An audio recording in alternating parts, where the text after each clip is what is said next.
Negative character करत असताना इतकं प्रेक्षकांचं पॉझिटिव्ह प्रेम मिळतं त्याला, हे खूप उलट आहे आणि हे खूप कमाल आहे. हे मला खूप आवडलं. आणि इतक्या विकृतीचं काम करत असताना सुद्धा त्याची आतुरता आहे त्या माणसाची, त्याच्यावर प्रेम करतात तेवढीच माणसं. पाप नाही होणार जे तुम्ही आमच्याकडे अपेक्षा ठेवताय त्या सगळ्यांचे माप मी ऑलरेडी घेऊन ठेवलेत. एक छोटासा एवढा पाना आहे, एवढूसच पाना आहे, ते गळ्यात आहे. त्यांना कोणी विचारलं ना की सर पाना काय गळ्यात, म्हटलं तुमच्यासारखे नट जर बिघडले तर त्यांना आवळायला बरं पडतं. तर हे काहीतरी पूरक होतं. म्हटलं असं काहीतरी टेलरिंगची गोष्ट आपण ठेवूयात गळ्यामध्ये. मी सुईपासून सुरुवात केली, पण मला बॉबिन अचानक आठवली. म्हटलं बॉबिन पटकन लावलं, लगेच अप्रुव्हल झालं.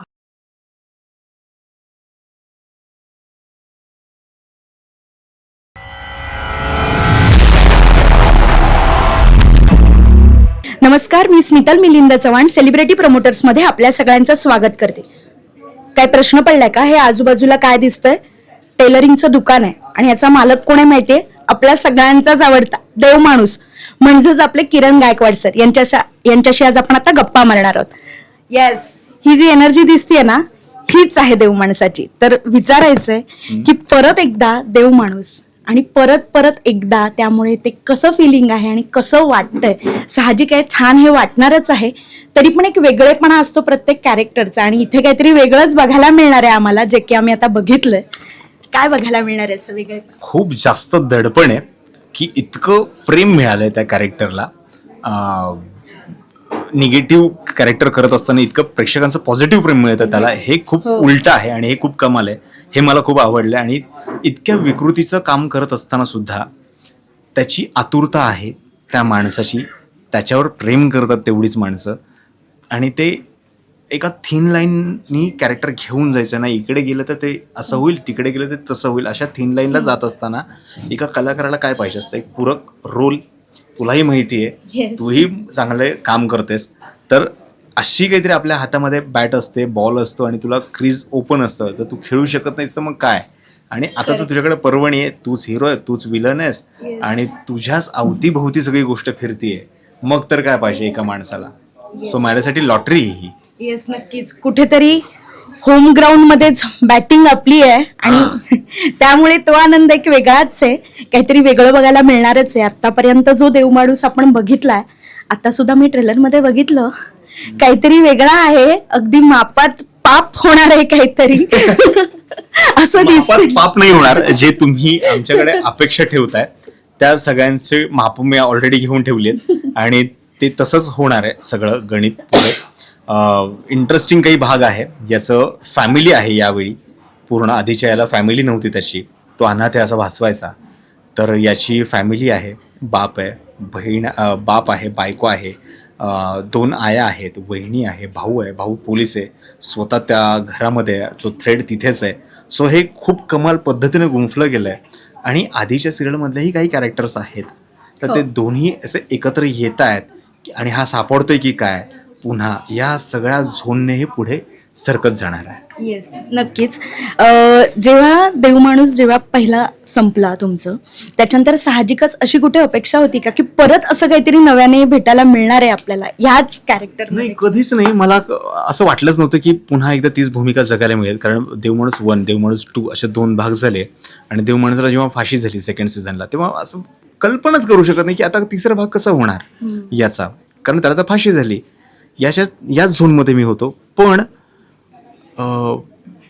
याची मागणी किंवा आतुरता, प्रेक्षकांच्या कॉमेंट्स, जो काही सर्वे झाला त्याच्यामध्ये असं लक्षात आलं की देव माणसाची वॉन्ट आहे.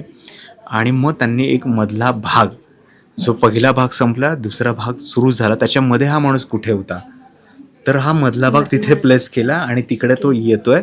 तर तो इथे येण्याचंही एक सॉलिड कारण त्यांनी शोधून आणलंय. ते तुम्हाला बघायला मिळेल 2 जूनपासून आपल्या झी मराठीवर देव माणूस मधला अध्यायमध्ये. येस, नक्कीच. म्हणजे हा हवाहवासा वाटणारा खलनायक आहे. हे सगळ्या प्रेक्षकांना हा सतत वाटतं की किरण गायकवाडच असू दे, अशी जी अपेक्षा होती, सगळ्यांच्या कमेंट्स होत्या. तर तुम्हाला एखादी अशी कमेंट्स किंवा अशी कॉम्प्लिमेंट आजही आठवते का पटकन, की येस हे काहीतरी वेगळं होतं आपल्यासाठी?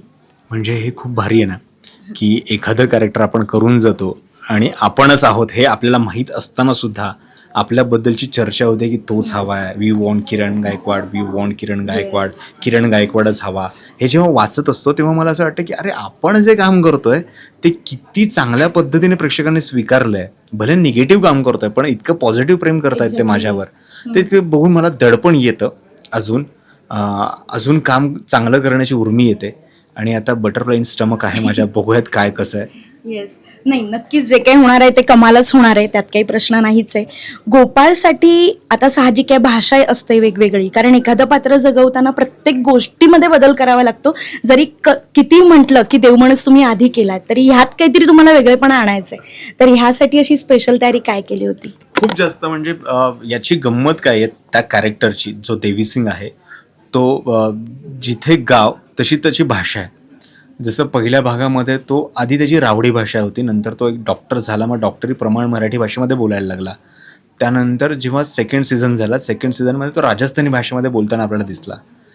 आत्ता वाराणसीमध्ये जेव्हा आम्ही शूट करत होतो तेव्हा हलका त्याने तो तिकडचा टोन पकडण्याचा प्रयत्न केला, कारण 6 महिनेच टाइम स्पॅन आहे इकडे टाईमलाईनला, तर त्याच्यामुळे जास्त वेळ जर असतं तर मी अगदी भोजपूर वगैरे बोलू शकलो असतो, पण पर्यायाने नाही बोलू शकलो, कारण 6 महिन्यात पटकन ग्रास्पिंग होत नाही, हा सगळा विचार करून. आणि जेव्हा साताऱ्यात पुन्हा येतोय तेव्हा यावेळी मी सातारी भाषेमध्ये बोलतोय, तर त्यामुळे ही एक वेगळी गंमत आहे. आणि फॅमिली आहे तशी, त्यामुळे एक वेगळी काहीतरी जांगड गुत्ता बघायला मिळेल. येस, नक्कीच.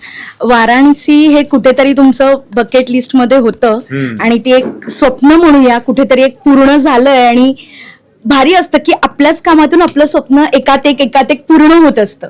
तर त्याबद्दल काय सांगाल? वाराणसी म्हणजे मी ना एक द ब्राईट डे नावाची फिल्म पाहिली होती, सारंग साठे होता त्याच्यामध्ये, मोहित टाकळकरने डिरेक्ट केली होती, खूप कमाल फिल्म होती. आणि तेव्हापासून मला असं होतं की अरे वाराणसी काय आहे, किंवा किती कौतुक आहे. किंवा मसान नावाची फिल्म पाहिली होती मी, तेव्हा मला असं झालं होतं की त्या घाटांवरती गेलं पाहिजे, बसलं पाहिजे, शांत झालं पाहिजे. पण मी जेव्हा तिकडे माझ्या बकेट लिस्टमध्ये होतं जेन्युइनली, माझं देवमाणूस 2 संपल्यानंतर मला खरंच जायचं होतं, पण नंतर मी माझ्या सिनेमांच्या कामामध्ये इतका बिझी झालो की मला वेळच नाही मिळाला. पण शूटिंगच्या दरम्यानच हा वेळ मिळाला. 3 दिवसांचं शूटिंग होतं, पण मी यांच्या पाठी लागलो की यांची जेव्हा रेकी होती तेव्हा मला पण यायचं आहे. आधी लहान मुलासारखा हट्ट केला आणि मला 2 दिवस आधी ते घेऊन गेले. तर 2 दिवस आधी मी ऑब्झर्वेशन आणि त्यासाठी वेळ घालवला तिकडे. तर तिकडे खूप गोष्टींची उकल झाली मला, आणि खूप चांगल्या मेमरीज मी तिकडनं घेऊन आलो इकडे. येस, नक्कीच. गोपाळच्या कॅरेक्टरमध्ये काहीतरी गळ्यात काहीतरी दिसतंय जे की भारी आहे. याला बॉबिन म्हणतात. याची गंमत असं सांगतो मी तुम्हाला. मी प्रमोला आलो इकडे, व्हॅनिटीमध्ये बसलो असताना मला असं जाणवलं की याला काहीतरी हवं आहे, एक वेगळं काहीतरी हवं आहे जे क्लोजला, जसं की मी दरवेळी मी अस्वस्थ ॲक्टर आहे, मला जोपर्यंत मिळत नाही तोपर्यंत मला कम्प्लीट होत नाही असं वाटतं. जसं की देवमाणूस म्हणला, मी तो चष्म्याची स्टाईल ठेवली होती, तर असं जरी केलं तरी तो निघून जायचा क्लोज. सेकंड सीझनला मी हे केलं होतं, असं काहीतरी मला ते परत रिपीट करायचं नव्हतं. म्हटलं असं काहीतरी करूयात. तर आमचे राजू सावंत जे दिग्दर्शक आहेत, त्यांचं लहानपणी कोणीकडे ॲक्सिडेंट झाला होता, गुडघ्यावरती लागलं होतं त्यांना, आणि त्यांनी ते तसंच ठेवलं होतं. पुढे देवमाणूसच्या शूटच्या वेळी त्यांना तो त्रास वाढला आणि एक हाड वाढलं होतं, ते हाड त्यांना कापावं लागलं, ऑपरेशन झालं. तर त्यांनी ते हाड गळ्यात लावलं होतं असं काही दिवसांसाठी. आणि ते माझ्या डोक्यात होतं की असं काहीतरी, आणि त्यांच्याकडे दरवेळी गळ्यात काहीतरी वेगळं असतं. एक छोटासा एवढा पाना आहे, एवढूसच पाना आहे, ते गळ्यात आहे. त्यांना कोणी विचारलं ना की सर पाना काय गळ्यात, म्हटलं तुमच्यासारखे नट जर बिघडले तर त्यांना आवळायला बरं पडतं. तर हे काहीतरी पूरक होतं. म्हटलं असं काहीतरी टेलरिंगची गोष्ट आपण ठेवूयात गळ्यामध्ये. मी सुईपासून सुरुवात केलं, पण मला बॉबिन अचानक आठवली. म्हटलं बॉबिन पटकन लावलं, लगेच अप्रुव्हल झालं. कुठेतरी तो एक नटात डिरेक्टर असतो ना, तसा पटकन जागा झालेला आहे आणि काहीतरी वेगळं बघायला मला मिळणार आहेच. आम्ही उत्सुक, म्हणजे सगळेजण एक्सायटेड आहोतच सगळ्यासाठी. आता देव माणसासाठी मला तुमच्याकडून 1-2 ओळी काहीतरी, किरण की शायरी में, असं काहीतरी नक्कीच आवडेल ऐकायला. अरे पेचतच टाकलंस तू एकदम मला, कारण मी जरा देवमाणूस या झोनमध्ये होतो. माझ्यातला शायर तसा आता जरा बरेच दिवस झालं नाहीये जागा, पण तरी काहीतरी एक फिलिंग्स असतात, कुठेतरी एक सध्या वाजती एकच धून, कारण भेटायला येतोय 2 जून. वाट पाहतायत सगळे देवमाणूस मधल्या अध्यायाची. नाही जमलंय मला, पण ठीक आहे. खूप साऱ्या शुभेच्छा, ऑल द बेस्ट. खूप भारीच होणार आहे सगळं. you. त्यामुळे खूप साऱ्या शुभेच्छा आणि ऑल द बेस्ट. जाता जाता आपल्या प्रेक्षकांना काय सांगून जा? देव माणसाबद्दलच बोलतो मी. 2 जून पासून येतोय मधला अध्याय. पहिला भाग झालाय, दुसरा भाग झालाय, हा मधला अध्याय म्हणजे आपण म्हणूयात त्याला पूर्वार्ध झालाय, उत्तरार्ध झालाय, हा मधला अध्याय आहे.